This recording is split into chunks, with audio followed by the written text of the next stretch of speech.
Good afternoon. The Committee of the Whole is called back to order for Bill 296, that's 37. But unfortunately, we don't have a quorum. We have Senator Tello Taitegui, Senator Frank Blas, Senator Dwayne Seneca, Senator Roy Canata, and Senator Jesse Juan. Until such time we reach a quorum, then we'll continue. Thank you. We'll return back to recess.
Committee of the Whole is called back to order. My colleagues, we are now on Bill 296-37.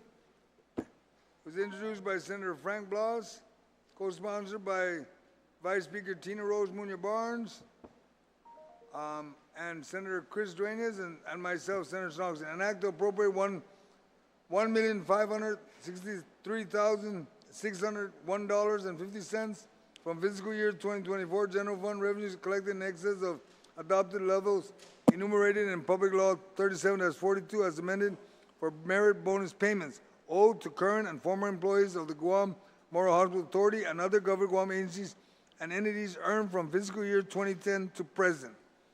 With that, I'd ask the author of the bill to give his opening statement, even though I read the title of the bill.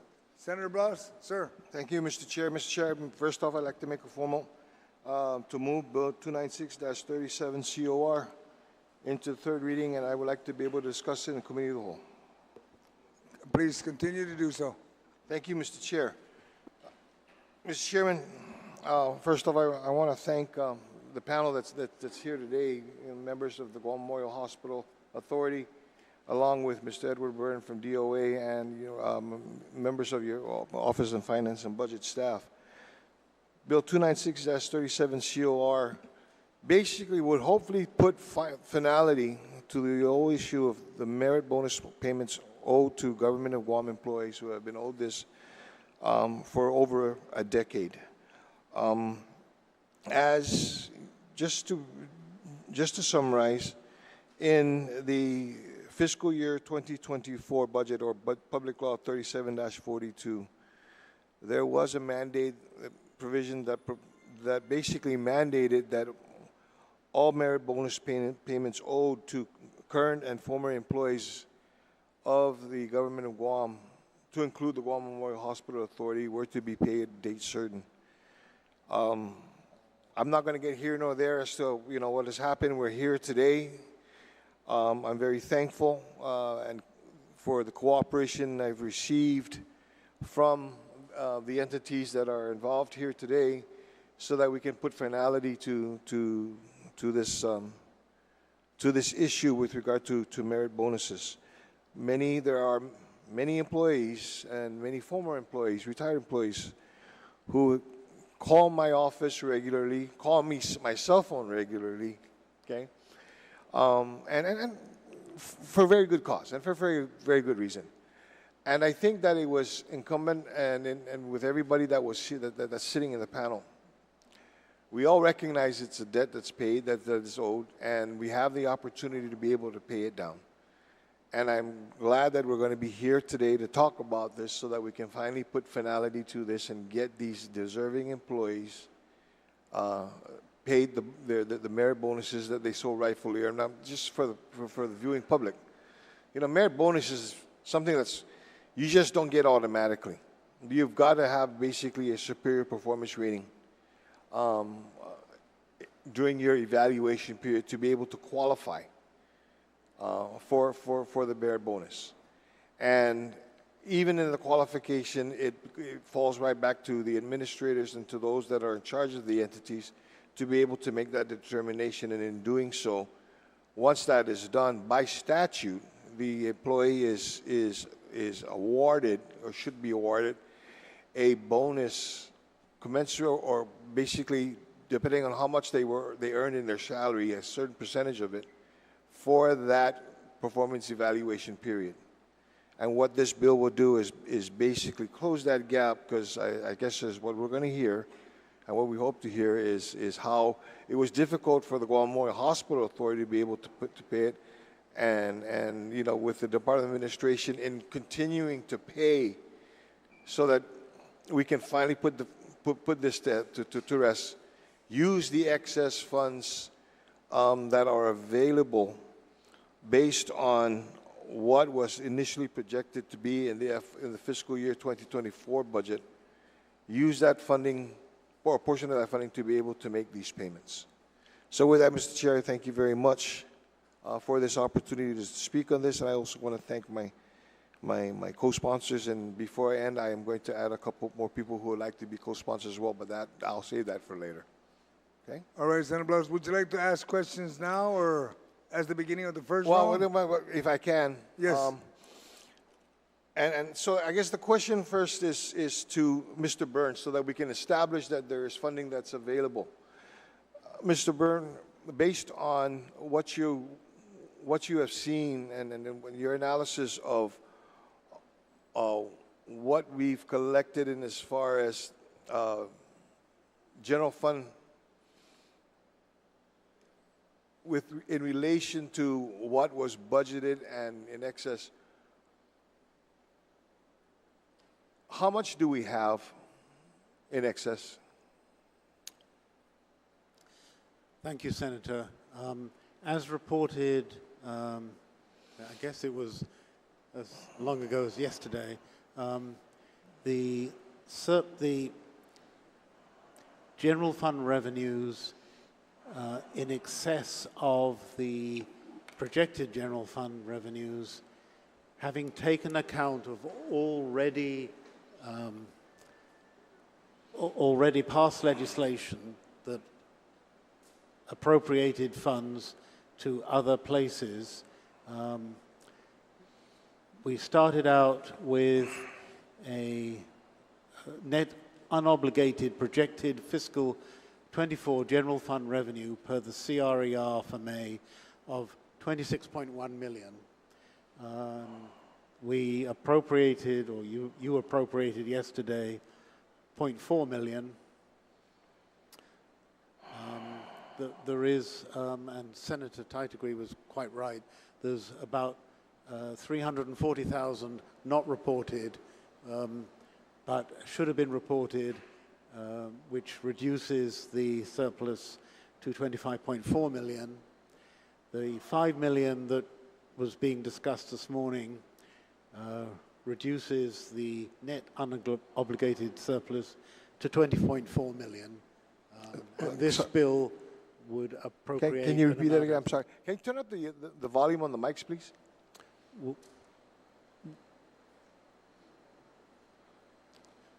Ed, can you ask the folks to raise the volume because the fan in here is hot as it is, but it can barely hear. From where would you like me to start again? Okay. So what was that final figure, Mr. Byrne? The final number that would be available subsequent to the 5 million that was being appropriated this morning would be 20.4 million. $20.4 million. Okay. And I needed to basically establish that as the basis, the foundation for the discussion that we had. Mr. Byrne, I'll continue on with you. You know, based on the bill that we have before us, and granted at the time that the bill was written, okay, this was based on figures, and I appreciate that there's been some scrubbing to it. The bill requests, or the bill appropriates about $703,772 so that we can basically zero out the merit bonus to the other government Guam agencies other than the Guam Memorial Hospital. What is now the figure today? The figure today, and as I wanted to make sure we understood that some of these bonuses departments tried to pay out of special funds, but the total number that is outstanding today is 842,738. Okay.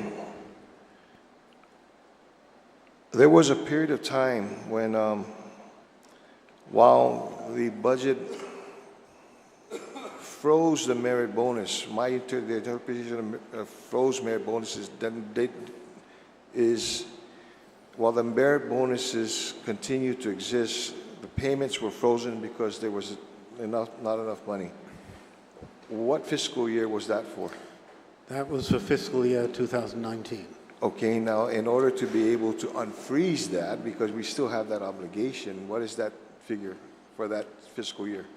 I'm estimating for the general fund that would be a figure of $650,000. $650,000. So then, basically, what we're saying now is that in order for the Department of Administration, for the government of Guam and the executive agencies other than the Guam Memorial Hospital to fulfill its mandate or its obligation to pay the merit bonuses, all merit bonuses owed to date, it would be $1,492,738. Yes, sir. Okay, thank you very much.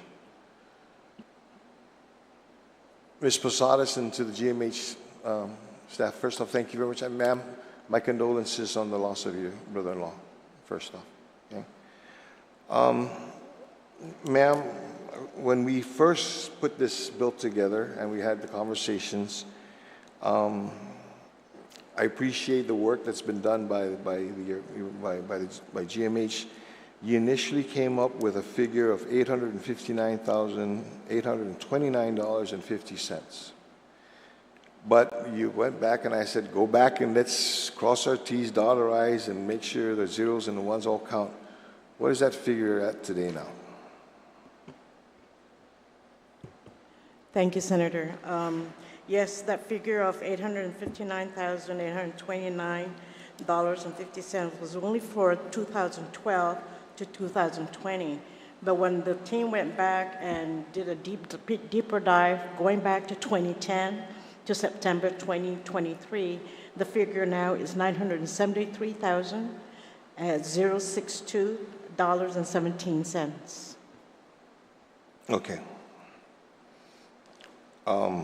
And this would basically satisfy all the merit bonus payments owed to the employees, both former, retired, and unfortunately some deceased, as well as current employees. Correct. Going back to 2010. Okay. I'm not going to get into the reasons as to why it wasn't paid. I'm just glad that we're having a conversation to finally get them paid. Okay? That'll be for another conversation.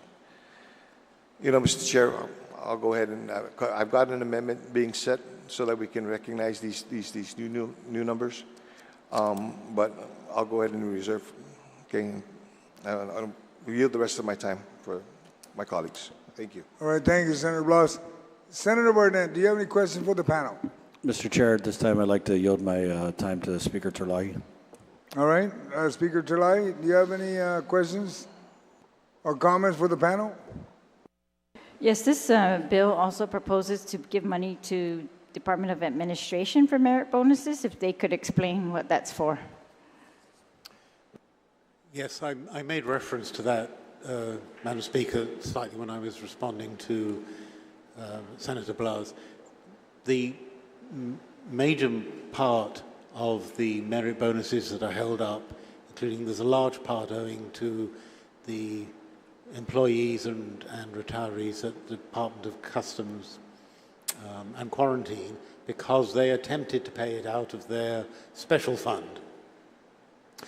So, and there isn't sufficient funding in their special fund. So my understanding of the intention of the author of this bill was to provide those funding out of the general fund, and that's why it's being appropriated to the Department of Administration. So this is for customs only? No, there are some other agencies, Which smaller ones? agencies too. Because everybody else had to pay this out of their FY24 budget, Yes, correct? yes, that's correct. So who didn't? For instance, there's CAHA, who have special funds. There's Tomorrow Affairs. There's Land Management, who have that, you know, they basically are funded by their fees, but there wasn't sufficient to do that. Agriculture, GSWA, DICID, and GDDC, who are federally funded, didn't have enough. But military affairs and Homeland Security are the next biggest, and a few remaining people at public health. That's a lot. So how much did you pay for merit bonuses? This is the balance that's unpaid. What did you pay? In total, it was over $7 million. $7 million? All right. So this has been authorized since the beginning of the FY24 budget. It was included in the FY24 budget that these would be payable. Were they not payable prior to that? Prior to when? The FY24 budget passage. They were, well, if you recall, they were divided up into two groups, right? There was a group that were paid previously, that was years 2020 onwards, and there was a group that were in this earlier period that I think was intended to be covered by the budget, but it wasn't funded. So there was no funding available to pay those earlier ones. So those agencies then had to try and fund it out of their own budgets. And these are the agencies that were unable to do so. Without this bill, could an employee bring a grievance for payment of their merit bonus? Yes, I believe they could, because they weren't being treated the same. They might be sitting next to somebody who did receive a bonus. That's right. And they're mandated, I guess, by that law as well, that it be paid, right? FY24, at least by the end of FY24. I don't know when. But even before that, the freeze was only for what years? Just 2019. Only 1 year. So all those other years, an employee could have brought suit or grievance first and then lawsuit to get paid for their merit bonuses, right? Yes, that was certainly a risk. So has any employee done that? Not to my knowledge, no. In all these years, since 2012, no employee has asked for their merit bonus. There's been no judgment. Not that I recall. Of course, I haven't been there since 2012, but it's certainly, nothing comes to the top of my head, but I can certainly check on that.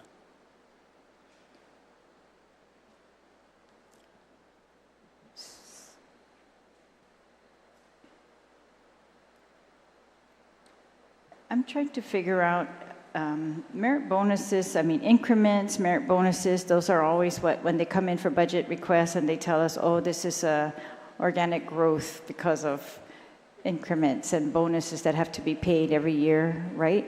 That's a predictable expense by the agencies. So would you say generally that that's what they do when we raise their budgets year to year? It's because of increased personnel costs, including that? It's yes, and it's possible to predict increments because increments are rarely withheld. So they're generally factored into the budget. Merit bonuses are discretionary, so I think they're probably rarely factored into the budget. But the law mandates that if they have a superior performance, that they will be paid. There's no leeway in there, is there? But yes, that is true, but then you'd have to be able to predict who would in fact earn, and it's an outstanding performance, not a superior performance. Yeah, so the failure to pay these bonuses from 2012 to 2020, it's very hard to get my head around that, because that means that not only in 2012 did they fail to budget for that, but 2013 they failed to budget for the past 2012 merit bonuses. 2014 they failed to budget for the 2012 and the 2013 past due bonuses, right? And all the way up until 2023. Yeah, well, I think they failed. You know, this was some years ago, but they either failed or admitted to budget for it because the funds weren't there. I think you recall that when the governor came into office, she did instruct that merit bonuses earned during her administration should be paid out. right? Because they're mandated to be paid, it looks to me, unless you can tell me of any leeway that these agencies have not to pay this. I don't, well, I'm not sure it's mandated, but I don't know the particular mandate you're referring to is just in 1 year's budget, right? But it's certainly, in my mind, an obligation. That's what I mean, an obligation, meaning you can sue to get that enforced. Right, once the evaluation is made and the manager and the employee agree, yes, I think it's an obligation.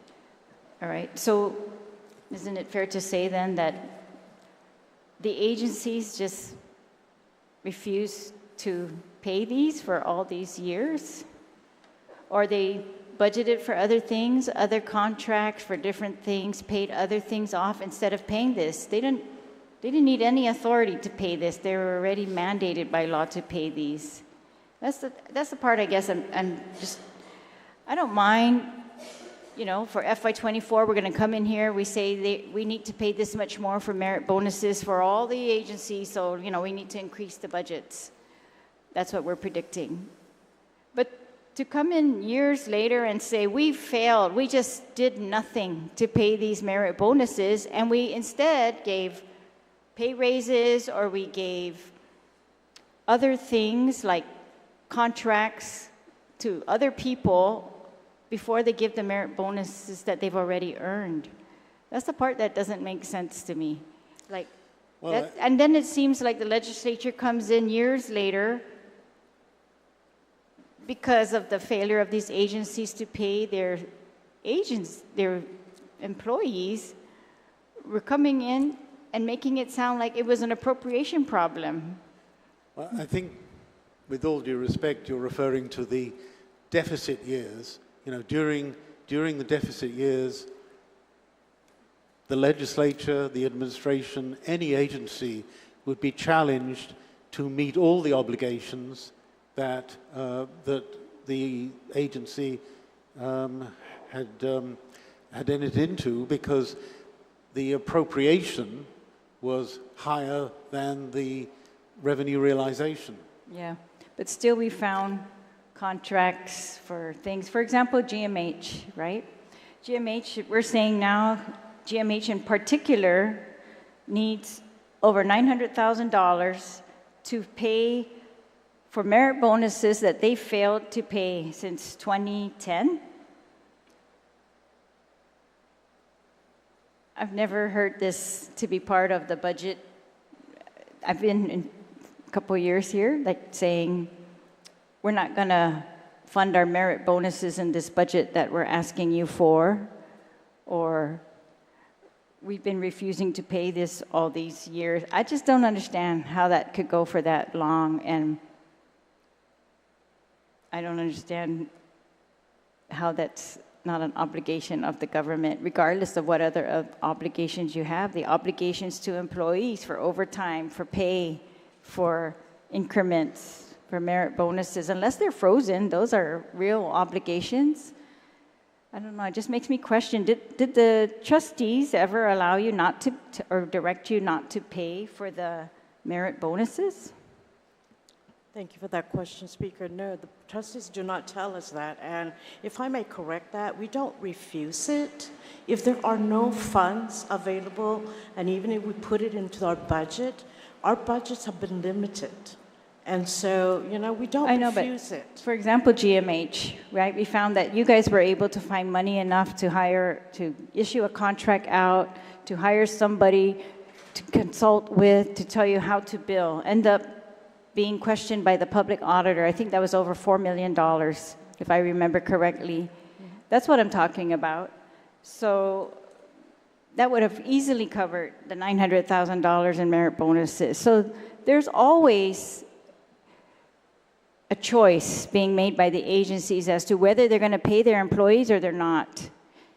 And that's the part that I'm not understanding. How could the trustees not mandate that you're going to take care of your employees first? Any obligations? Are they even being told that you have obligations to these employees before they authorize these extra contracts to go out, hiring 2 attorneys, for example? May I speak now, or are you Yes, still sure. asking questions? Okay, since you bring up the subject of the Met Health and the RCM, we were challenged with our billing and collections and coding processes. You know, we were short of staff, and so we recognized the need that we needed some help to help us with the billing and the coding and the collection. And that was when we did that RFP for the RCM. And so, yes, we have that consultant. We ended that consultant when we realized that it really wasn't returning the investment that we had put into it. And that our staff got the training from the consultant to then really improve the process. And so we're doing that now. Our staff has been diligently sending out claims, billing. We send out now on a monthly basis $35 million of claims. But unfortunately, again, the collection, the payers are not paying us the full amount. So as we have said before, we don't get 100% reimbursement. We're a nonprofit Yeah, that's got nothing to organization. do with what I'm asking. Well, I'm and asking, you have a if I let- budget and you lay it out and the trustees decide where we're going to use this budget on. And if I'm looking at whether I need to pay my employees what I owe them versus hire some other consultant that the auditor is going to question, $4 million in question costs, then I would absolutely pay the employees. That's all I'm trying to get my head around. And this didn't just happen 1 year, it happened 10 years. In terms of the merit bonus, yes, but the annual increments that the employees get for their performance evaluation, they get that. That we do not refuse and that we do not stop. Do you think that there's a difference in the obligation of the agency between paying merit bonuses and increments? The difference is a 3.5% merit bonus is what we have to pay. And that's where the big chunk of money that we just don't have. Is there a difference in the obligation? It's a 3.5% for increments, you're saying? For the merit bonus, For the it's merit a bonuses. 3.5% Yeah. increase. But what's the yes. difference in the obligation? Like whether you are obligated to pay that or not? The difference is there's no funding. There's no funding because you've Right. decided to put your money elsewhere, right? In order to keep the hospital running, yes, ma'am. We Or put to our get money other elsewhere, outside medical contracts, equipment right? And supplies. So in this case, I'm using this one example because that's the one that was questioned by the auditor. Outside contracts versus paying your employees, that's all. So Mr. Byrne, I don't know, maybe this is for the sponsor of the bill. It's like, of course we want merit bonuses to be paid, and I think that should be incumbent on every manager of every agency to make sure that's part of what they're doing in their agency is taking care of their obligations to their employees. Salary, increments, bonuses if they're entitled to it, overtime if they worked the overtime, all of that. We are liable as a government for that. Above everything else, we're liable for those. So I just don't understand why we have to come in 10 years later and kind of like reward an agency's management for not doing what they were supposed to do for 10 years or even in the last fiscal year. And it's just like, we're going to do this yes. because of the employees. But it seems like none of the management is being forced to make those corrections or those improvements and understand that this is an obligation to the employees, and that should be covered first. I certainly agree, Madam Speaker, that employees should be paid for the job they do.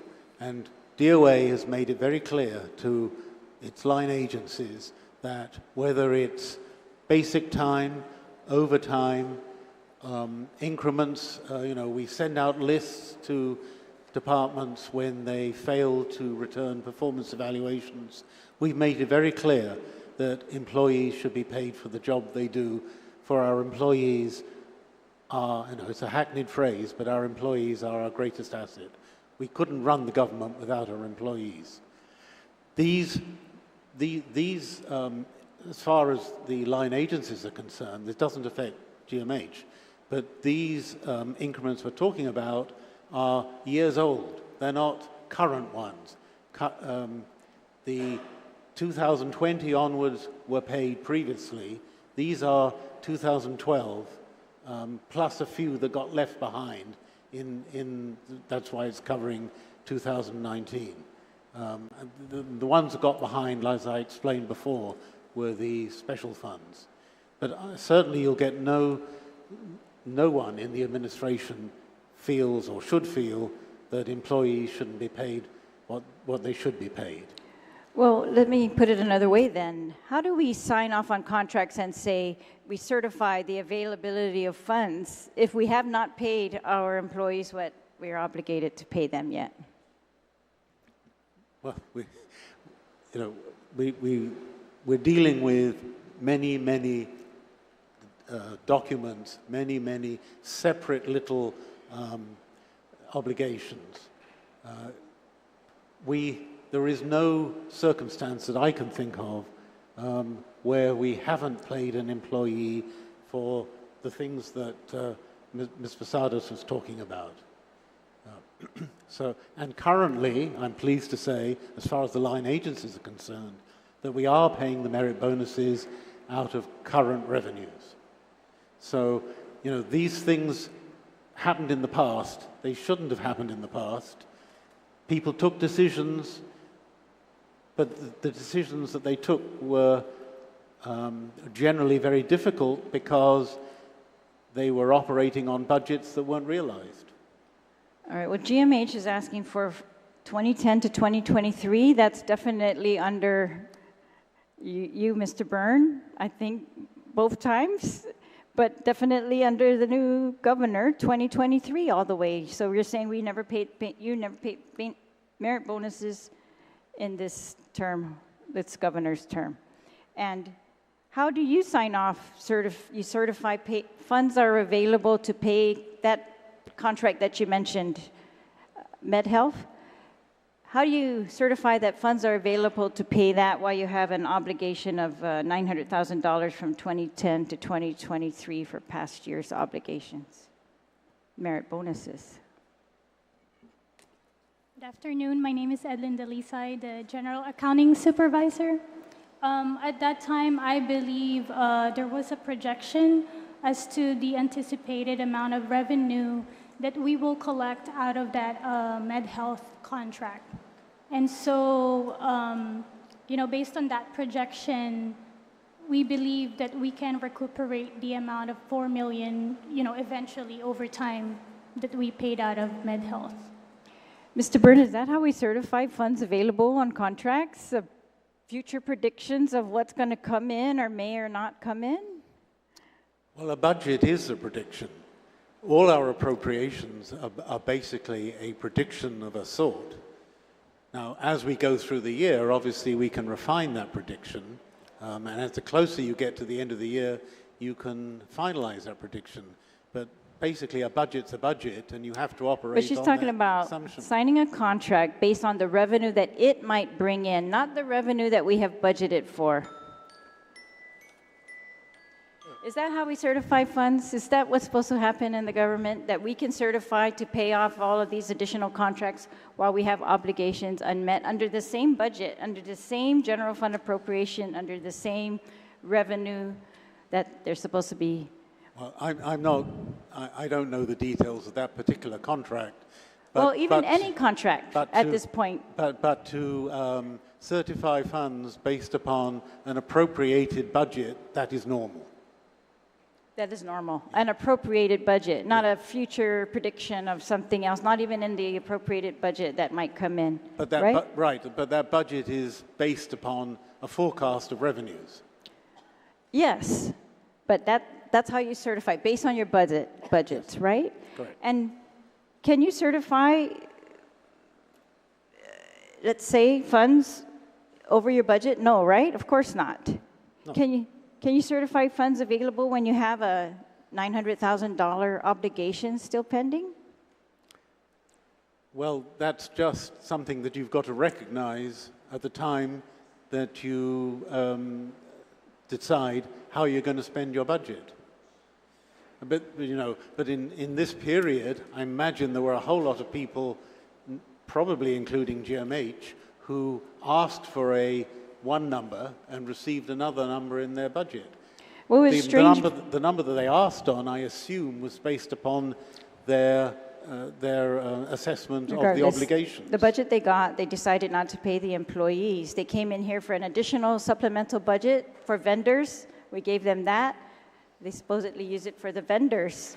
They also contracted for additional contracts not in the budget, and still this obligation remains on the books. And it's really just that. We want to get the money to the employees, but to say that this is fine and this is how things should have been run, it just makes no sense to me at this point, Mr. Byrne. Lillian, si Diyos masi. Thank you. Madam Vice Speaker, you're next. I'm going to go down this line and go around. So my colleagues, if you're listening on YouTube, come on in, because once we pass you, we're going to keep going. Thank you.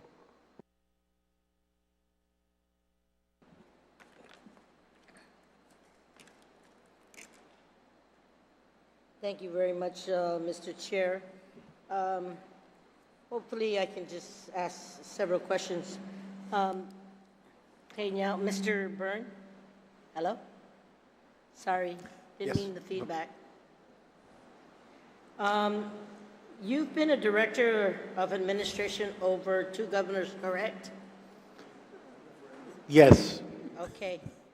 And in your experience, how many times has there been sufficient funds to pay these bonuses out of an agency's existing budget? Well, you're asking me to cast back my memory, and I should make clear, Madam Vice Speaker, that in the last administration, I was only there for about 11 months, so that it was after the budget process had already taken place. But I was there when we had to cope with the ravages to our revenue of the Tax Cuts and Jobs Act. And that required agencies, I think, if I recall correctly, because of that, which was a post-budget emergent issue, agencies were required to reduce their expenditures by something over 30 million. Okay, so drawing from the same experience, how often have you seen agency budgets essentially be status quo budgets, meaning budgets that can only cover the costs of filled positions, utilities, and existing contracts? Well, everybody's different, Vice Speaker, and we have like 53 agencies, and you're asking me, I've been around for about 6 years. So that's like 300 different types of budgets. Most agencies are very responsible with their budgets and try at least to meet all the obligations that they are required to meet out of the revenues that are available to them. Previously, in the so-called deficit years, it was the general fund that had the deficits. And the special funds tended to have sufficient funds, so many agencies either migrated or asked to be put on or actually moved to special funds. More recently, it's been the other way around, and because of circumstances, it's the special funds that have tended to show the deficit. And I think we're all familiar with the large and growing deficit on the Healthy Futures Fund, which might be for good reasons or for bad reasons, but those agencies that are funded from the Healthy Futures Fund are obviously finding difficulty meeting their obligations out of that particular fund. So, different agencies manage their budgets differently.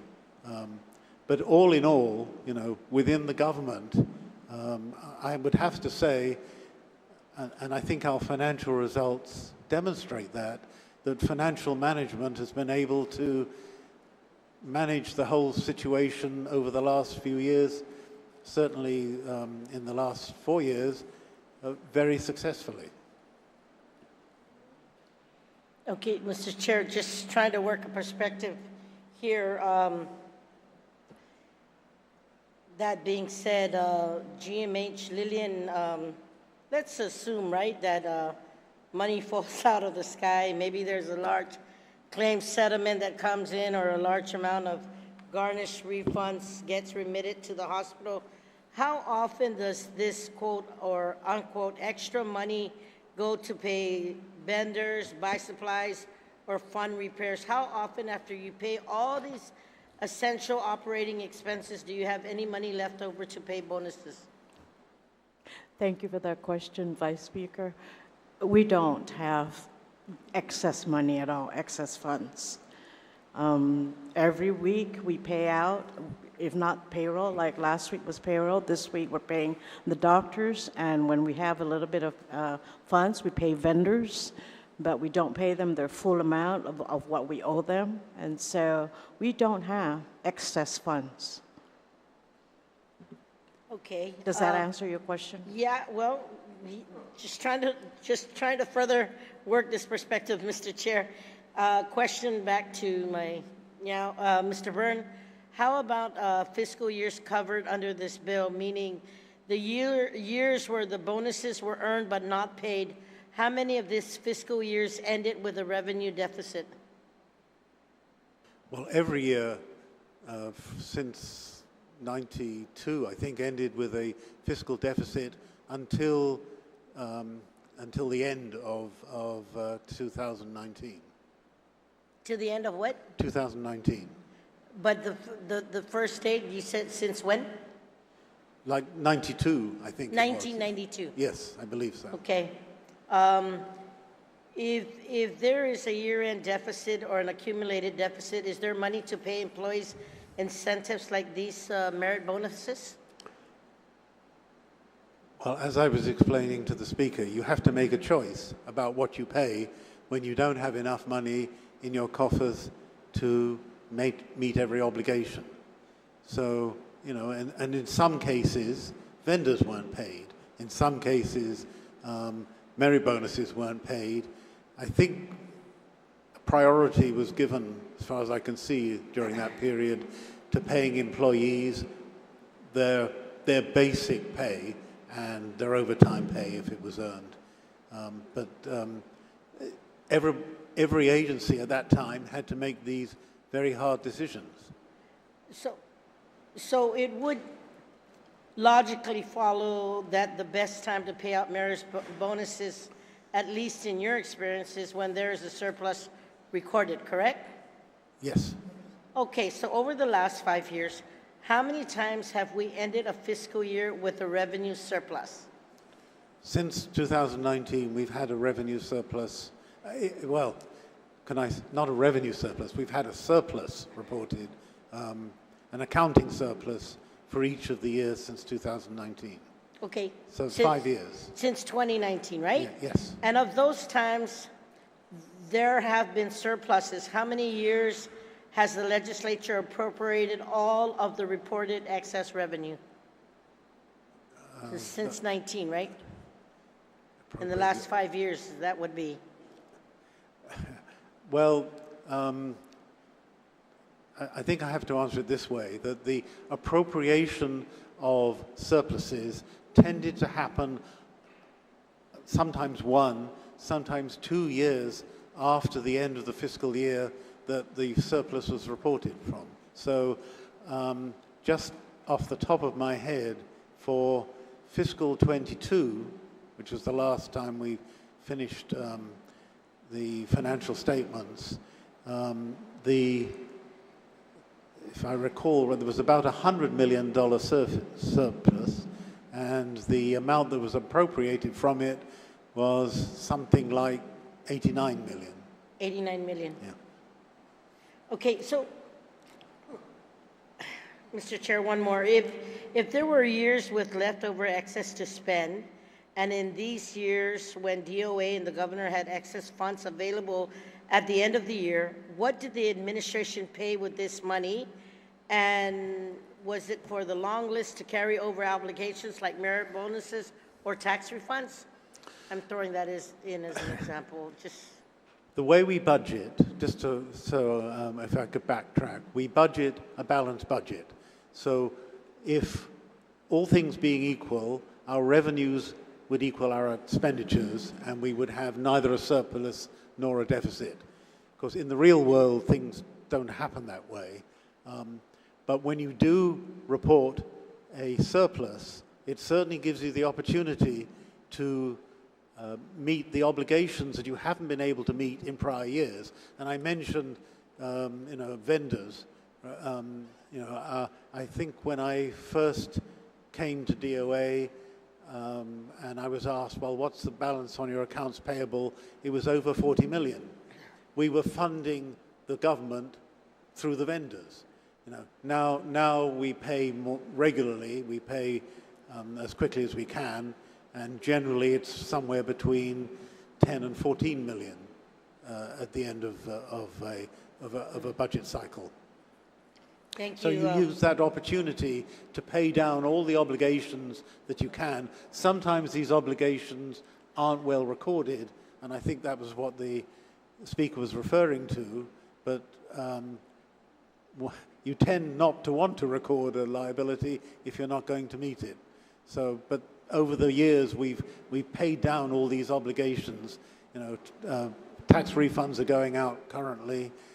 The vendors are being paid, and now finally we're paying this, which I hope will be one of the last legacy obligations. Yeah. Thank you, Mr. Byrne, for that. Yeah, I truly appreciate it. Mr. Chair, I know I got a couple of minutes left, and I just want to share that as one of the co-sponsors of this. I must agree with the retiring speaker's comments about hoping that this is one of the last obligations that needs to be looked at, and it is my hopes that as I continue to hear the rest of my colleagues in their inquiries, see what can we do to make sure that this measure gets provided for, so that we can literally close the chapter on what is owed by these merit bonuses to the employees. So thank you. I will continue to listen. Thank you, Vice Speaker. Senator Brown, do you have any questions or comment for the panel? I don't know, Mr. Chair. Every time these things come up, I'm getting a budget lesson. I guess we don't know how to do budgets or run operations. I appreciate the efforts, certainly, of Senator Blas and his co-sponsors of introducing this bill, but at the same time, I mean, any director, administration has the ability, and the money's been there, so they brag, to pay this. It's simply a question of priority, and I've sat at a lot of these budget hearings, including for GMH. I haven't heard this big screaming, crying for getting this issue addressed. Mr. Chairman, do you recall? I don't. So, I mean, let's call it for what it is. I mean, we all want to feel good and get credit, and hey, employees, we got it for you. And I got no argument about that. It's an obligation that needs to be paid. But I'd like to ask, I mean, how much money has the administration transferred to GMH over the last 4 years? That's a very good question. I would estimate that when you say, perhaps you I'm not including the most recent one when the legislature bellied up $30 million. Earlier this year, or latter part of last year, when the governor essentially said, well, if you give this, I'll give that. Excluding that, what has been transferred? Well, as you mentioned, the governor says, if you give this, I'll give that. So it's been about 30 million from the governor and 30 million from the legislature. Well, that's nice, and we're aware of that, but that was sort of, the governor could have done that prior. It was the legislature that initiated that action to appropriate the money for GMH when we found out that there were all these outstanding obligations to vendors that had not been paid, because I recalled, I asked that question during the budget hearing and almost fell out of my chair when the response, oh, we owe $30 million. I love the projection that all is well, but, if I want to look at this in Homeland Security's operations, and I look forward to that oversight hearing whenever it's called soon, I hope, that, these issues come to light sooner than later, because it is, at the end of the day, public funds that we are using. And let's not kid ourselves. Managing an operation, you have the ability to prioritize what you pay. And, you know, we kind of excuse things like we don't pay on-time retirement. Are you now current on all your retirement payments? Because that used to be the process. We just weren't, particularly GMH, we weren't paying retirement in a timely fashion. Are you now current with retirement for all your employees? Yes, ma'am. Because we Yes, we recall are. employees couldn't even retire even though they were eligible. If we recall those days, they couldn't even retire. Even though they put in all their time and they paid their share, they had to wait and wait and wait until money was put in their account so that they could retire. So to me, this is really a question of priority. We want to say we're prioritizing the employees, but we're not paying these long-standing issues. And yes, we can say, oh my goodness, this goes back to the administration before me, but my gosh, 6 years later, you know, when you walk through the door, you get to clean the house, you get to reorganize, you get to, you know, select the curtains on the wall. When we prioritize, you know, we're going to get a spokesperson and we're going to, you know, get them at a higher level income so that they're making more than most directors so that they can do exactly what I'm doing, which requires almost very little effort on my part. So when we see stuff like that, and I'm sure if we dig deep enough and look at some of these contracts up there, who's getting paid what, who's being prioritized, how many additional employees are not really directly related or needed. We've gone through this issue. So I just, you know, I don't like this, you know, we want to project that, oh yeah, we just had so many other obligations and we just couldn't take care of these poor employees.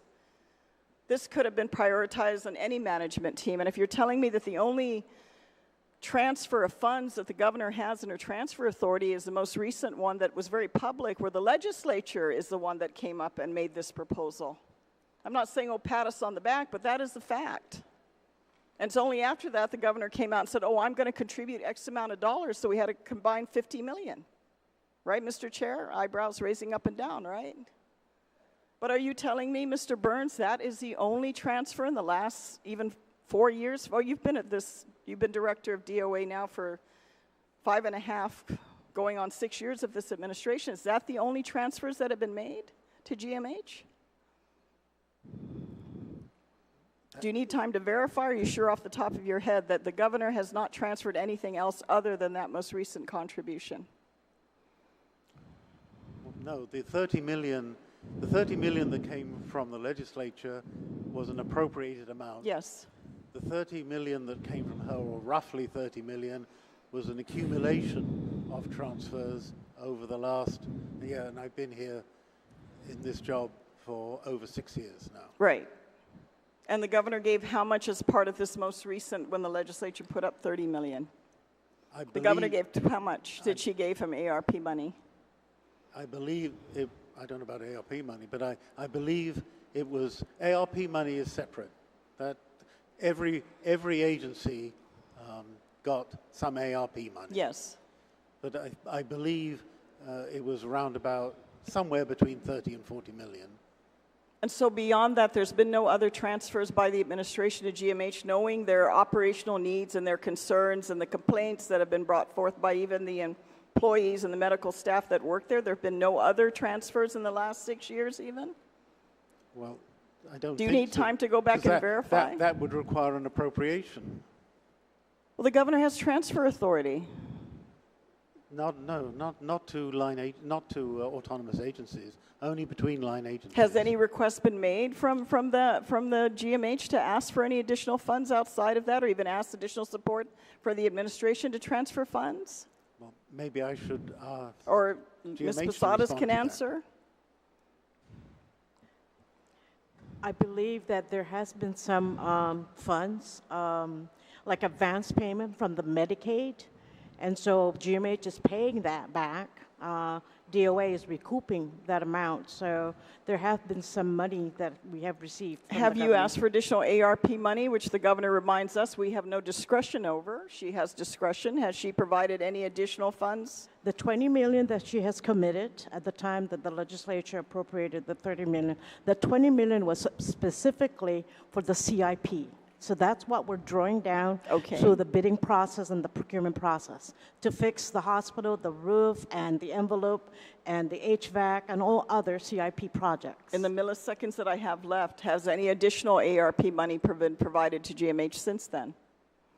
If I may add, I believe prior to the 30 million, there was about 7.2 or 7.9 out of the ARP money to pay vendors.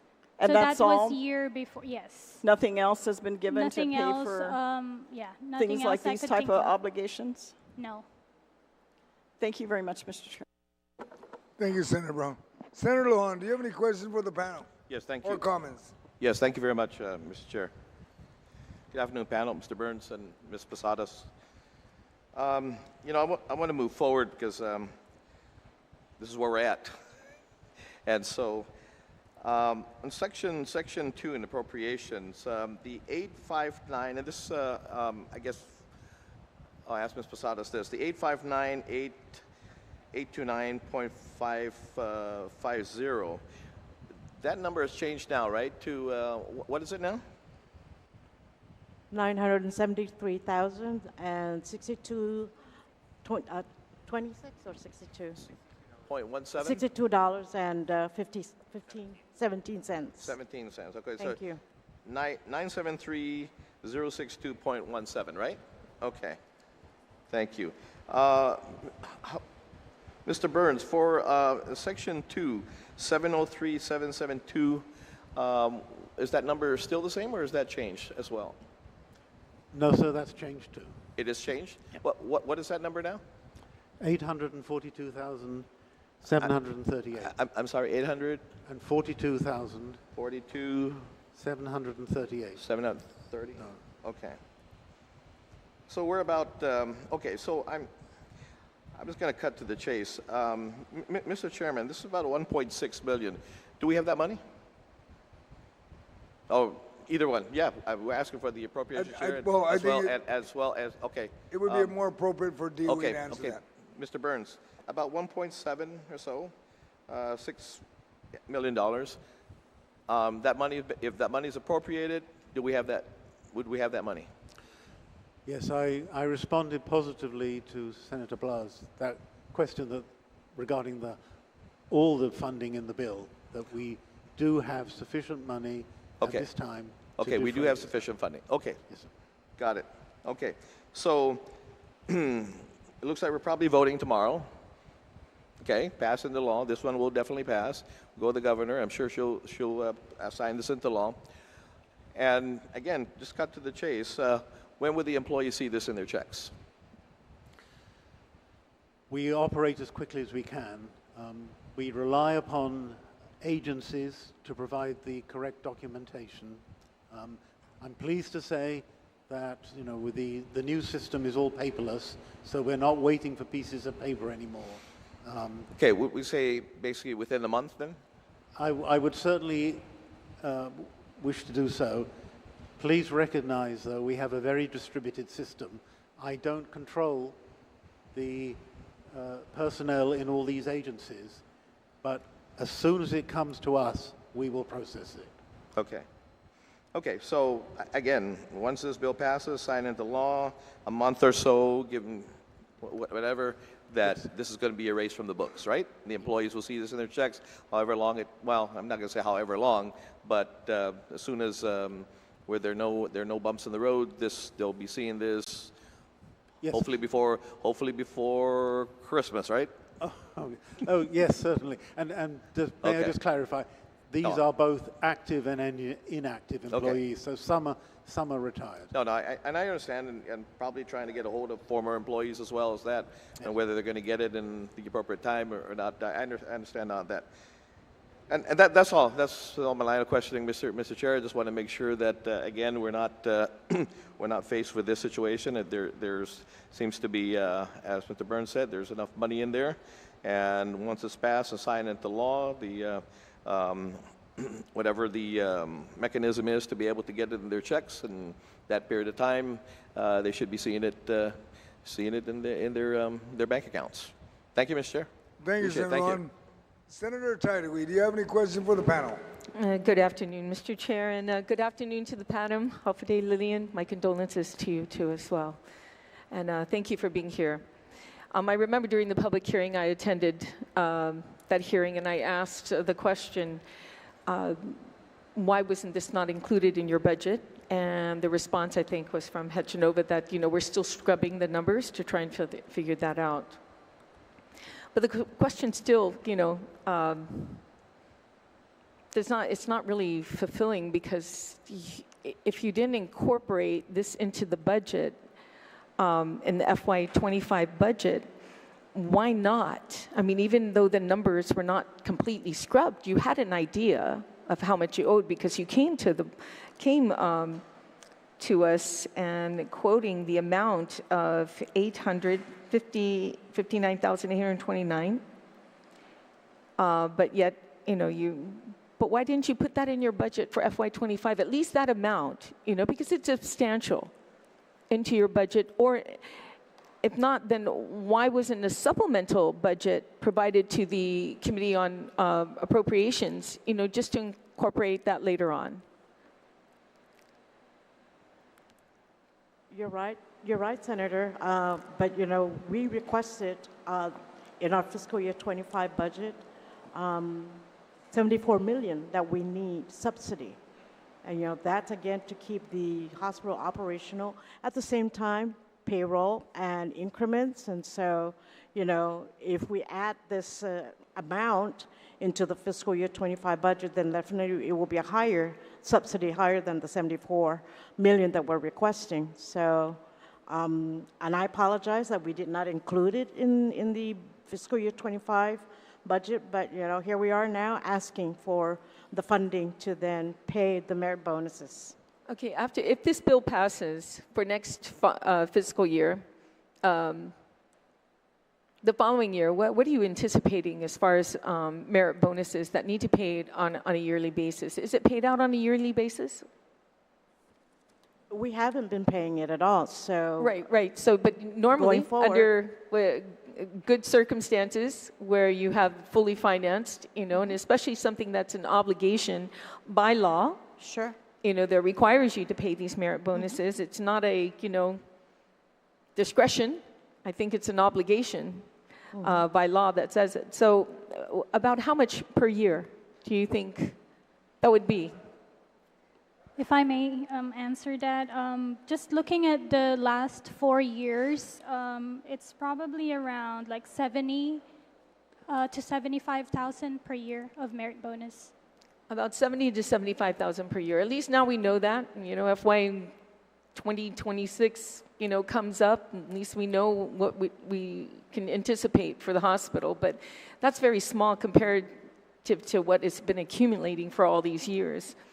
And I'm just surprised because you knew of this. The hospital knew of these merit bonuses, this obligation. I'm surprised that the governor has not introduced legislation, come down to this body to introduce legislation to cover this. It took somebody else, one of us, to introduce legislation to help pay the hospital and those well-deserving employees at Guam Memorial Hospital that has to endure, just the conditions of the hospital and, just overworked with the short staff that you have. So knowing that, I hope, when we move forward, we're not going to be accumulating like we've been doing for years. If I may clarify also, Senator, there also was a legislation, or it was a mandate that merit bonuses were suspended effective February 2014. This was a memorandum that we received from the DOA, and so I think Jordan can also expand on it a little bit more in terms of the legal. Yeah, just so everybody, I can make the record, my name is Jordan Public, and I'm the legal counsel at the hospital. I think that there's been a long history related to merit bonuses in Guam, starting back when the Competitive Wage Act was enacted back in 2014. There was a period of time in which it was suspended, and then there was a period of time in which there was legislative and gubernatorial wrangling over pay measures from about 2015 to 2017, and then in 2019 there was the, help me with the correct name, the Jobs Act that changed the tax code.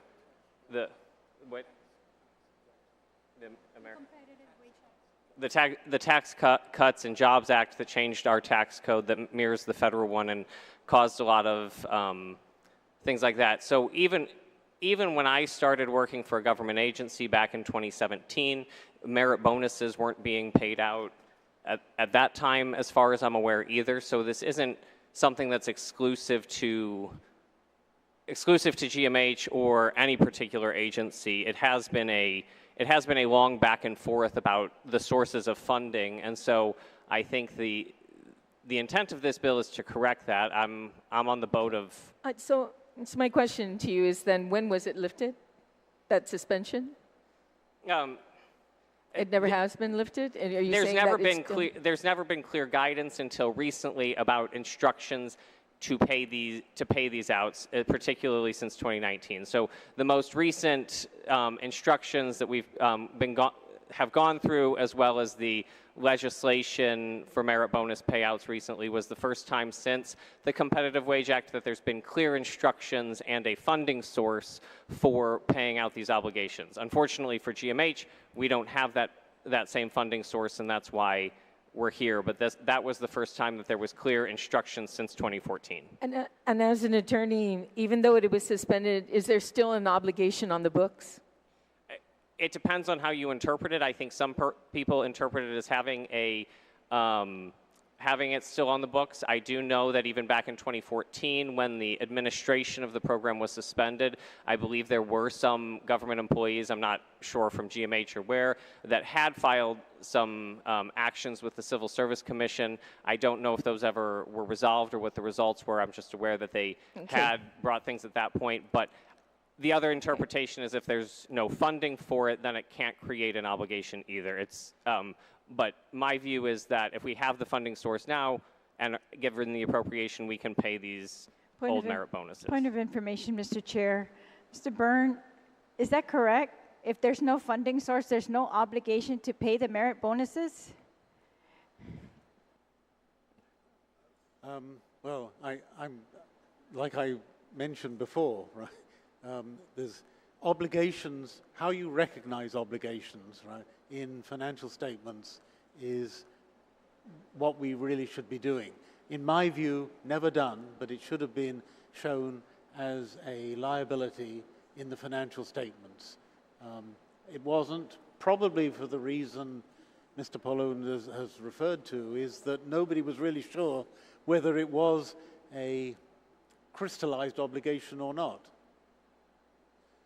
And it's kind of very unfortunate that that deals with your interaction with people was so unclear and But I asked earlier if there was an obligation to pay these. You said yes. Yes. The lawyer from GMH is saying if they don't have any funds, they have no obligation to pay. I've never heard anything as ludicrous as that, honestly. Okay. Do we owe the employees their merit bonuses? Whether we have funds or we don't have funds, do we owe that? Is that an obligation of the government or not? Simple question, but he's saying no because they have no funds. And you said yes. Yes, like we all believe there is an obligation. It's in the law. The law says, may I? shall be rewarded. It says, shall be automatic upon a superior rating evaluation conducted for increment purposes. It's in addition to the increment. Okay. May I try and respond to what you said? Yes. The problem is, how do you recognize an obligation when legally there's no funding to match it? And maybe we don't do that very well. I'm sure now we will do it well. If you owe salaries, is that an obligation and you have no funds? Is that an obligation of the government of Guam? If you look at our balance sheet, right, we have a large obligation I can't hear you, Mr. Byrne. Can you make it? If you study our balance sheet, right? Okay, Mr. Byrne, it was a point of information and inquiry. We'll go back now to Senator Tadegui. Let's wrap up your part, and then we move on. Yes, Mr. Byrne, can you please answer the question from Senator Speaker? Could you repeat the question, because there were several there, and I want to make sure that I respond to the correct one. Okay, the last one about if there's a salary that's owed to someone and then there's no funding, is there still an obligation? Well, I think that's really a matter for the legislature. I would recognize it as an obligation. However, there's an argument that I can equally well understand that if you don't have an appropriation, you don't have an obligation. And our whole government revolves around that that theory. I have to beg to differ on that one, because if there's a law that requires you to pay an individual, and whether you don't have the money at all, it's still an obligation.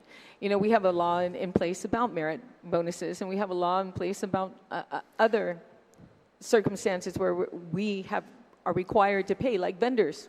You know, even though we've been, and you, Mr. Burns, remember how many years it took for you to finally, you know, pay off all those vendors. It's still an obligation. You know, and that's not even by law, or is it? It's a contract. Well, so it is. So I know I don't want to linger too much on that one. This is not my argument, but I think what Mr. Paulone was saying was slightly different. Right. I think so too. What he means by an obligation, it is to me still an obligation. I think true to form when it comes to we owe this merit bonus, and that's why we're here today, to pay for this, because if it was not an obligation, we wouldn't be sitting here today asking for this money to pay merit bonuses. If it was not. So moving on, though, I mean, I'm glad we're here today. You know, we got to correct the injustice, you know, and get those individuals, harder working individuals, the money that they deserve. The other question I have is,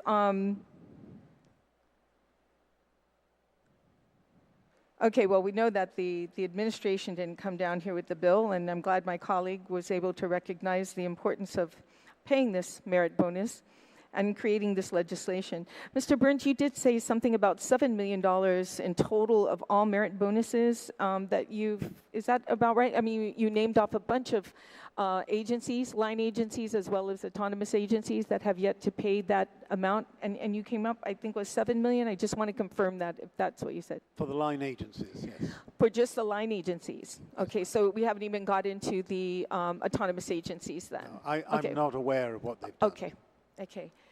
Then you also mentioned that special funds, you know, circumstances when it comes to excess revenue that we have. A lot of times I see, Mr. Burns, that, and even BBMR would indicate in the CRER report, special funds, let's say the Healthy Futures funds, when it's tracking below a projected revenues, and that they always put that amount in there, like $3 million, you know, below projected revenues. And that these are costs that the excess funds try and cover. I mean, is that done by legislation that you're allowed to do that, to use excess revenue to cover special funds when it's not coming in as projected? Or does the legislature has that authority to fund a special fund when it doesn't meet the projected revenues? Or is it considered a liability?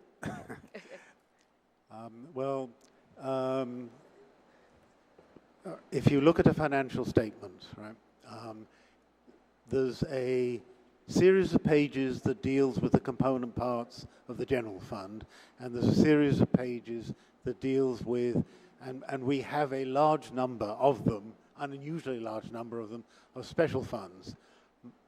The 6 major ones are listed in the monthly BBMR special fund report.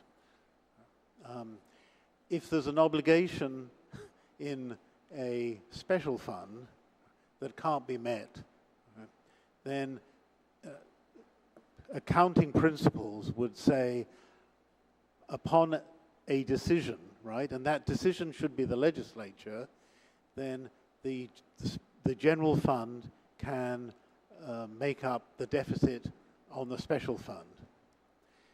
That doesn't happen contemporaneously necessarily, and there's usually maybe a year gap between when you see the transfer from the general fund to the special fund. But I'm pleased to say, right, that in the latest report, the only fund that's showing that is the Healthy Futures Fund. Yeah, we've been tracking, you know, under appropriations or projected revenues for quite some time, you know, several years now. And it is a nice relief to see that we're only seeing one of those major ones coming under. Yeah, so I certainly look forward to having no deficits in any funds. Yep. Make my job easier and yours. Yeah, I do too. Well, thank you. My time is up. Thank you, Mr. Brennan, and thank you to the GMH team that's here today. And of course, OFB, thank you too for being here. Luella? Thank you, Senator Tideway. Senator Fisher, no questions. Senator Snickers, do you have any questions? None? Okay, my colleagues, we have completed round one. We are now going to go to round two. And you'll be last on round two. Okay, so with that, I'm going to start from the back and work my way up. So, Senator Snickers, again, any questions, comments? None? Save it for the third round? Do you have any comments for the panel? If you have no questions, don't worry about it. I have a comment. Thank you, the panel for being here. I have a question for Mr. Byrne. Sir, is it fair to say that you cannot forecast merit bonuses every year? Senator, it's discretionary. It's based upon an assessment of performance of an individual, and that's an assessment made by the agency and on behalf of the employee. So right, but unless you look, basically, I don't know how you can accurately forecast it. Right, because you know there are extenuating circumstances where perhaps somebody would perform above and beyond, and then then the budget pass or a budget pass, and that you couldn't forecast or see that ever materializing before a budget, right? That's fair to say. And if you do forecast it, and for whatever reason nobody meets that standard, somebody might say, "Oh, well, you've got the money. Why don't you pay it out?" Thank you for that, sir. And I just wanted to speak on some of the people that are awarded this, and they said, "Oh, there wasn't any lawsuits and stuff." These are hardworking individuals and deserving of such a merit, And I do understand that from time to time, the government might suspend it and suspend paying out merit bonuses. And so, they've been very, very patient. So I just want to thank the good author, the Honorable Senator Blas, for recognizing the hard work and the dedication that these particular individuals go through on a daily basis. And I just want to thank the author and thank you for you being here, all you being here. Thank you, sir. Senator Fisher, you recognize nothing? Senator Brown, would you like to, or hold on a second. Senator Lujan, I know you're in the building. Okay, you're good. Just wanted to make sure. Senator Brown, you're recognized. Yeah, I don't have too many more questions to add, Madam Chair. Again, I just think these are things that could be prioritized. They were not brought up. The governor could have at any time sent down legislation requesting that these be paid. She could have certainly also used other resources to help facilitate. My point is, there was a lot of hope that was placed in this administration to improve GMH. That was one of the selling points, if we recall. And I'm just concerned that we're nowhere further along. We're back to this. We're back to having to go back and figure out the situation. And again, this is a legislative initiative. It was not something that was put forth. And I know that our sponsor of this bill had put previously the notice to department and agencies through legislation to prioritize using their existing resources to pay this out. And again, we're just back here having to address something that administratively the initiative could have been taken and was not. So with that, I don't have any further comments or questions. Thank you very much, Madam Chair. Thank you, Senator Brown. We're going to go to the speaker, but just a short recess.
The whole is back from a short recess. We wanted to ensure that there was quorum in the room. We've had a couple senators leave, so we have quorum now.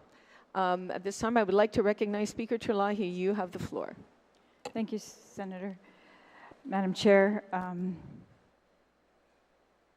So, Mr. Byrne, you said that the administration paid off the deficit in 2019, and yet, so of the attachment that we have for the other line agencies outside of GMH that we need to pay merit bonuses for, are those all for FY 2024, or how far back do those go? Sorry, I'm not sure I understand the question, but if I can just clarify, the first year that there was a surplus was 2019. That didn't eliminate the deficit until the following year. 2020. You paid off the deficit in 2020. The accumulated deficit, yes. And you've been paying merit bonuses in the line agencies for the last 3 years for 2021 then? For 2020, yes. All right. And when you paid off the deficit, you paid off all the merit bonus obligations? The governor determined that the... I'm sorry, I can't hear it. The governor determined that the merit bonuses earned during her responsibility, her administration, should be paid off. All right, and so all the unpaid merit bonuses were not included in the deficit that you said you paid? In the deficit, I'm not sure I understand that comment. The deficit, in other words, what we owed,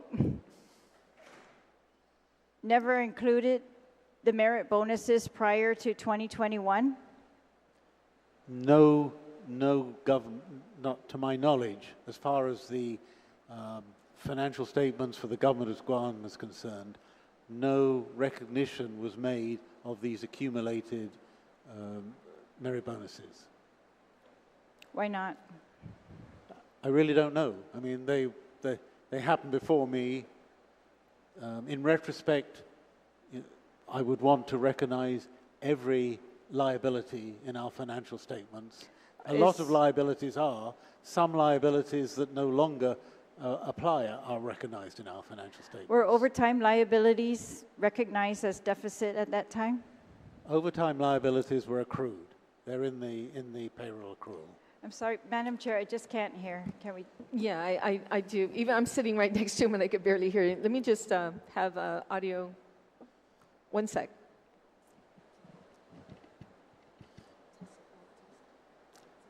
Test? Can you hear now? Yes, thank you. I can hear myself. Right. Okay, we just had to turn up the volume. Right. Simple as that. Okay. Point of As far as information, Madam Chair, also if the panelists could speak directly into the microphone, that would also help. Sido Smasi. I think it's almost between my lips at the moment. The overtime liabilities, so far as I know, certainly for the line agencies, were included in accrued payroll liabilities. Included in what? Accrued payroll liabilities. Liability, right? Yes. And if there was anyways, that makes sense, that overtime or any kind of employee liability that we have that would be included in as part of our liability or our deficit. What about unpaid civil service cases? Do you reflect those anywhere? Not until their judgment. Until they're what? A judgment. Until they appeal to the court? No. Civil service judgment.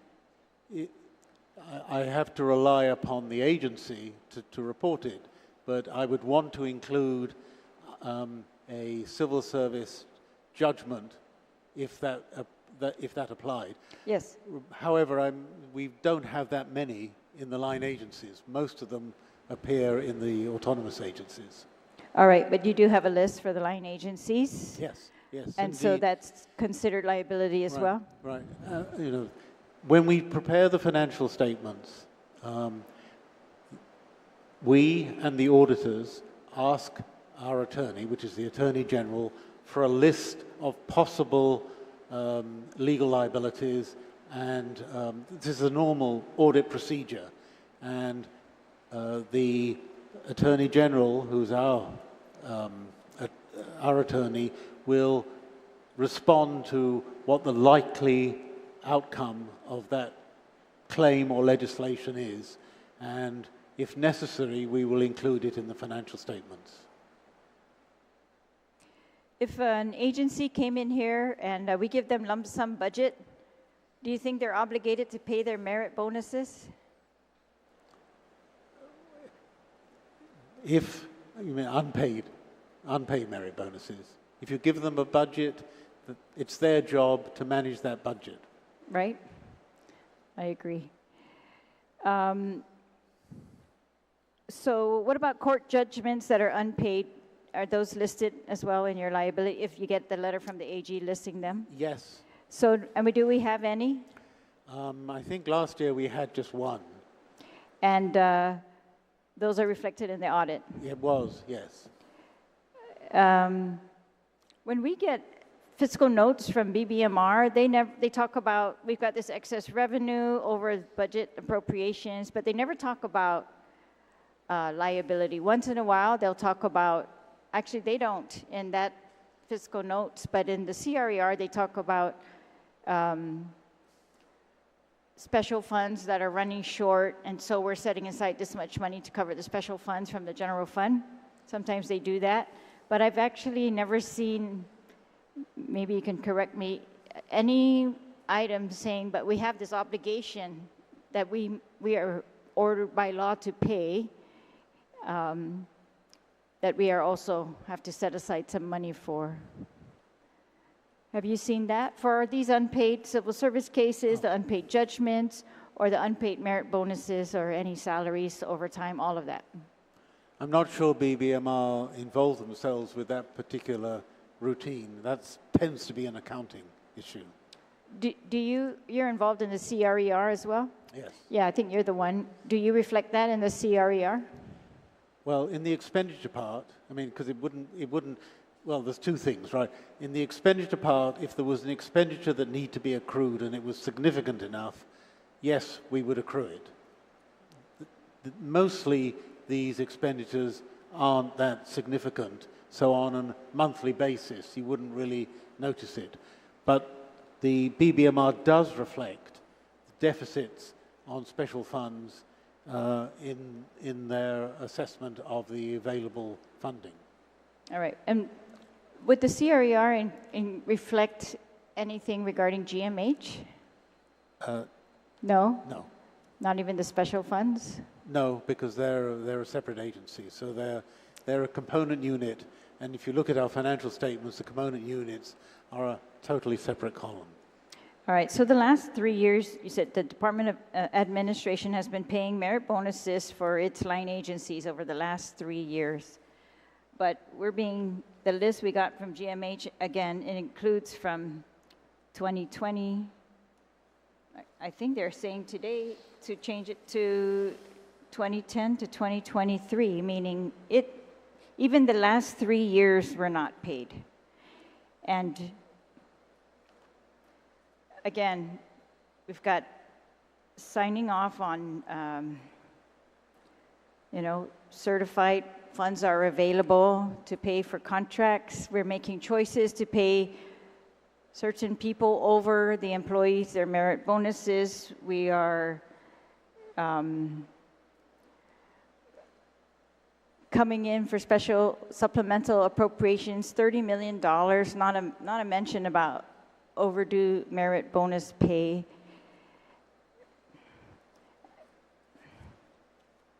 It's I don't know. I just feel like sometimes these agencies are taking advantage of the employees, first of all. Second of all, they're relying on the legislature to retroactively take care of what they refuse to take care of, and then everybody just goes forward like there was no wrongdoing. And I feel like when it comes to not paying employees and overtime, I can't understand that part. Like, how is there no consequence at all to not paying the employees what they are due while the rest of the government is paying? One agency or two agencies are making choices to pay other things instead of that. What about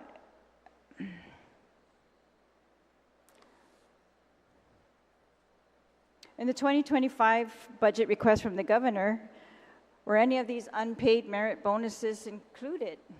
Why are we doing a special bill now? Was that included in the 2025 budget request? I actually don't know. There were none for DOA because DOA was all paid out. But I think Senator Blas is doing this because it was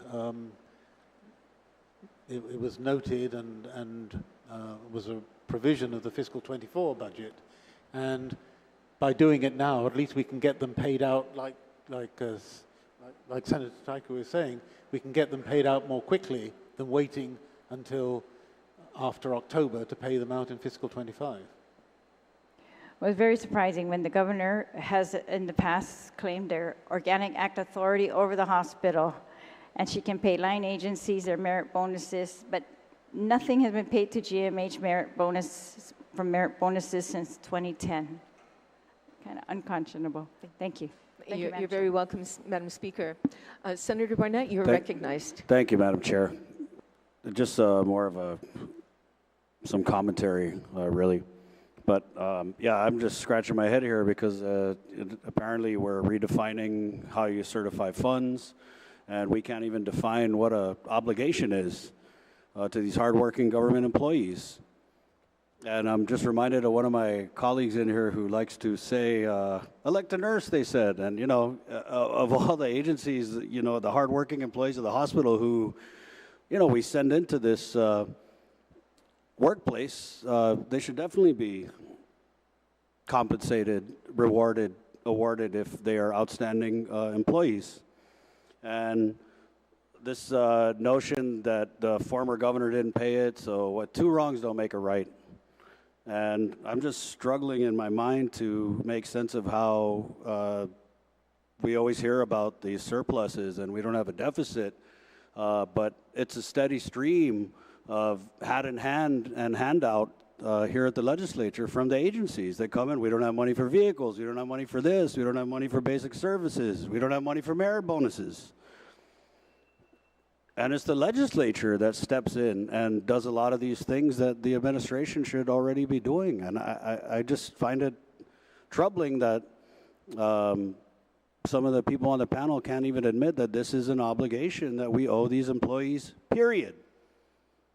No matter what, it should be factored into these budgets along with the increments. These bonuses are, I mean, it says shall. It's right in there, it says shall, and I don't think there's any way that we can deviate from that. But that's what also I'm uncomfortable with is we had a previous director in here talking about, you know, being willy-nilly and bending the law and over interpreting language in the law. And now we get another director in here who we're just trying to nail down what is the obligation. And I think we all know the answer to the question that, yes, this is something that should be factored in by the agencies into every single budget. You know, I don't appreciate being in the hand-holding business, especially when it comes to something that these employees are entitled to. This is something that, you know, we haven't paid for the hospital since, what, 2012? I mean, that's just ridiculous, just absolutely ridiculous. And the employees deserve to be rewarded for outstanding performance. That's why this program exists in the first place.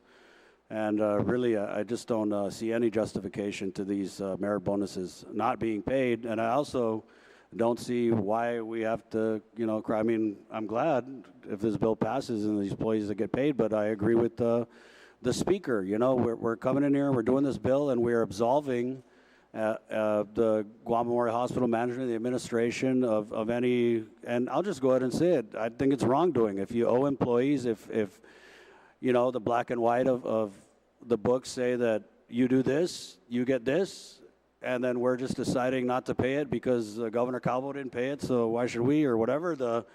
justification is it's unfair and it's an injustice to these employees across all the agencies, not just the hospital. I mean, we're looking at the list here. You know, funding is a lot of the reason that these merit bonuses aren't getting paid in some of these agencies. So I think it's a no-brainer, ma'am. I think the people of Guam are watching this, and I mean, they're probably scratching their heads as much as I am, you know? So I just don't think we should continue to be put in this position where, of course, we want to take care of the employees, but we're also enabling the inaction of the administration and what they're doing, and not, you know, recognizing the hard work of these employees and the compensation that is supposed to be legally tied to outstanding performances, ma'am. It's really, I mean, it's almost insulting that we got to come in here and say this. You know what I mean? That's what I mean by hand-holding. Everybody knows that these employees are entitled to these merit bonuses, and I just don't understand why they haven't been paid. Sido Swasi. Thank you, Senator Barnett.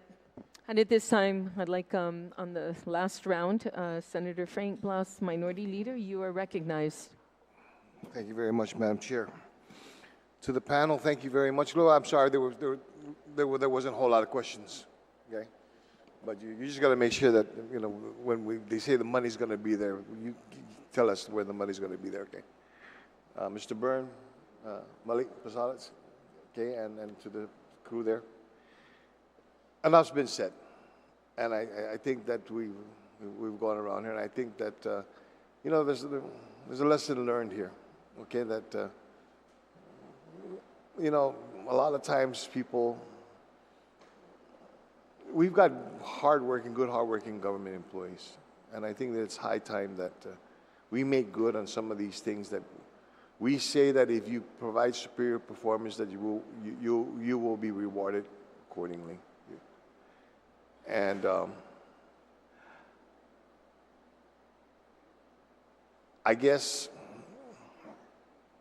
you know, my colleagues have said it all with regards to the frustration and how we got here, but the fact of the matter is we're here. And the fact of the matter is that we have the opportunity now to put this finally to rest.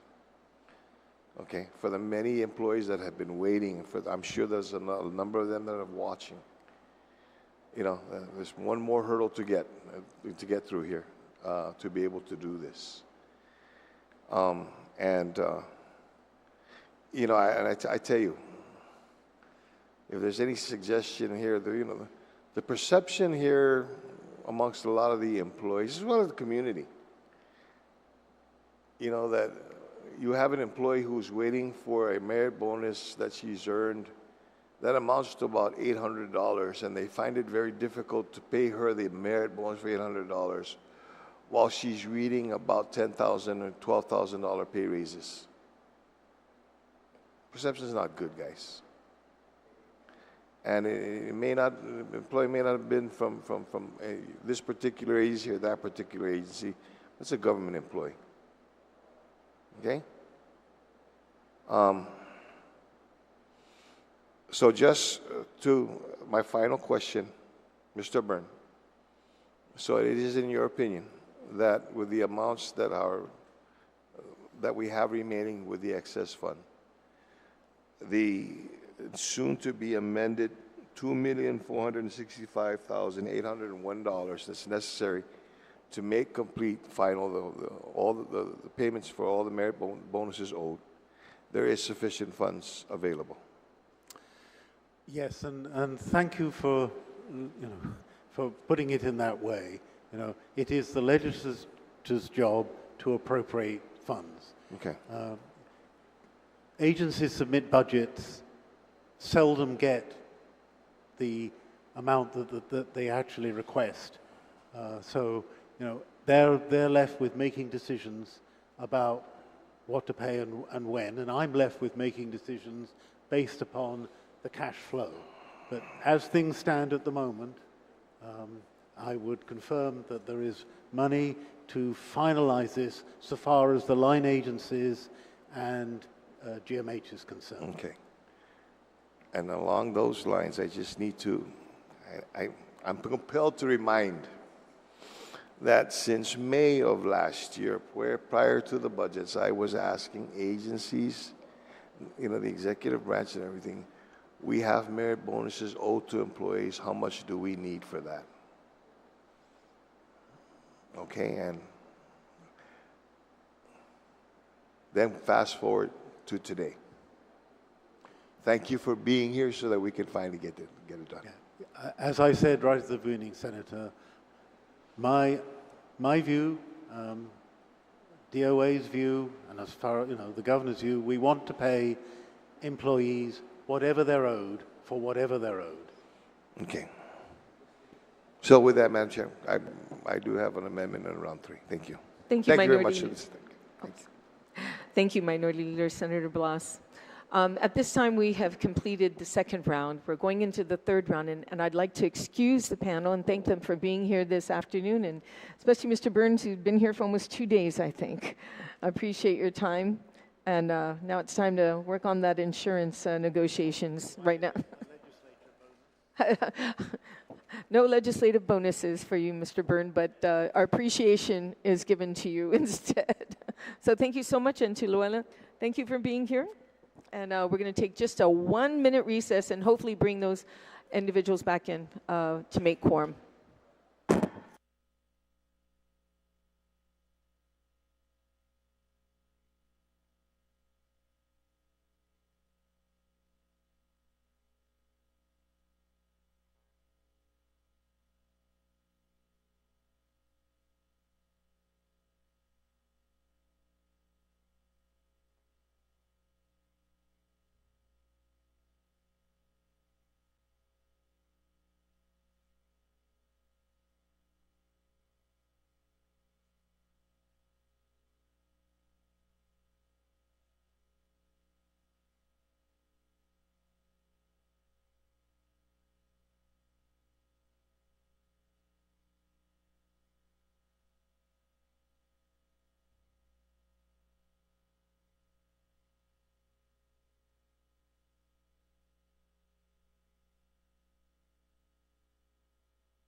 We're back from the short recess as promised, and we have a couple amendments. I'm going to start off with the First Amendment.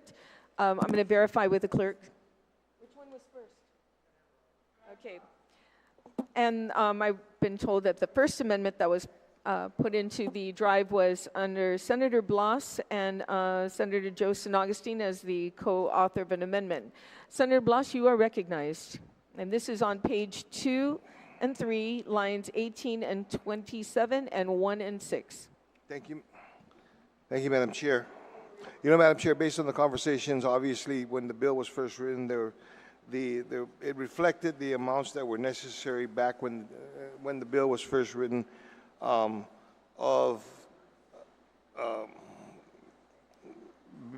basically just,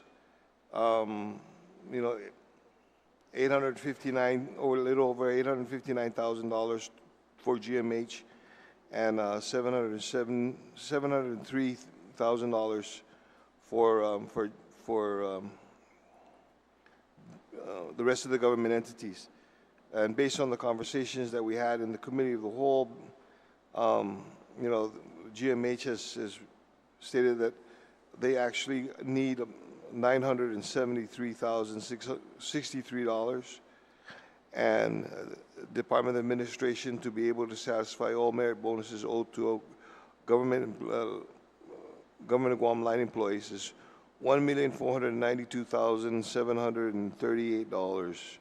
So what this amendment basically does is adjust those the appropriation amounts. Thank you, Senator Blas. Is anybody would like to speak on the amendment? Anyone? Okay, nobody? Senator Blas, would you like to close? Thank you very much. No need to. Close. Okay, is there any objection to this amendment? Seeing no objection, so ordered. The next amendment on the floor is Senator Roy Kanata and as the and co-sponsor Senator Joseph Augustine. Senator Kanata, you're recognized on your amendment on page 3, line 7. Thank you, Madam Chair. I just want to thank my colleague for co-sponsoring. On line 7, page 3, colleagues, to add to subsection C to section 2 of the bill to read, C, the funds appropriated in this section are not subject to Imagarahagan Guahan's transfer authority and shall be expended only for the purposes of this act, and to allow legal to make technical corrections. Thank you, Madam Chair. Thank you, Senator Kanata. Is anybody who would like to speak? Vice Speaker Munoz-Barnes, you are recognized. Thank you, Madam Chair. Make it real quick. I do stand in support of this effort as the conversation earlier with our colleagues. We want to make sure we close this chapter out. So I literally want to support this provision to be added into the measure of this bill and then support the bill as a whole. So thank you for giving me the opportunity to rise in support of this amendment by good Senator of Barragata, Jigo, and then the good Senator from Jigo also. This is two sponsors. Thank you, Madam Chair. You're welcome, Vice Speaker. Is there anyone else who would like to speak on this amendment? There are nobody else like to speak on this amendment? Okay, Senator Kanata, would you like to close? You're waiving closing? Okay, is there any objection to this amendment? Seeing no objection, so ordered. I believe that exhausts all the amendments for this legislation, and I would like to allow the author of this legislation, Bill 296-37 COR, to give his closing remarks on the legislation. Thank you, Senator Blas. Thank you, Madam Chair. Madam Chair, as is reflected in the new figures of the appropriation, can I move that legal and make the proper corrections to the title and as far as the amounts So technical corrections made by legal. There are no objections to that, so ordered. Okay, the next one, Madam Speaker, is I'd like to be able to, the last amendment is actually to add co-sponsors, okay? I would like to be able to move to add, Senator Jesse Lujan, Senator Tello Taitigui, Senator Joanne Brown, Senator Roy Kanata, Senator Dwayne St. Nicholas, and everybody. And then everyone after. And everybody else. Okay, so but in that order. Okay, in that order. So we will add co-sponsors to this legislation as a request, as an amendment. Correction. Okay, there is. Huh? Okay. Okay. So we will stretch one individual out, and who will that be? Senator St. Nicholas. Okay, so Senator St. Nicholas is no longer a co-sponsor. But everybody else in that order, I think the clerks have got those names in order, and then everyone else following except Senator St. Nicholas. Are there any objections? Seeing no objections, so ordered. Thank you, Madam Speaker. Madam Speaker, move to rise out of the committee whole on the matter of Bill 296-37 COR as amended on the floor with the basically a recommendation to put it in the third reading file. Thank you. Are there any objections to rising out of the committee of the whole with the recommendations to And put it in third reading file. put Madam in the Chair, third I reading? just want to be right because he moved to rise from the committee as a whole. So is it just to move it as amended, because it has been amended, to I the believe, third reading file, and Okay. then the oversight will, chair will move it on the main motion? Yeah. Yeah, I believe Yeah, but you said to move out of the committee. Move the bill out of committee. out of the committee of the whole. We're still in the committee of the whole. Okay. Move the bill out. Just for clarifications for everyone and the Vice Speaker, can you please repeat the motion, Senator Blas? Motion just is for clarity? to rise this bill out of the committee of the whole, Bill 296-37 COR, as amended on the floor, and place it in the third reading file. Okay. welcome. Any objections? Seeing no objections, so ordered. Senator Snogestein, would you? Okay. Okay. So we are going to recess now and take a moment's recess. Okay, as we rise out of the committee of the whole. Okay. Sounds good. Thank you, colleagues. It is a long day, a long 3 weeks of session, so almost 3 weeks. Okay, we take short recess. Thank you.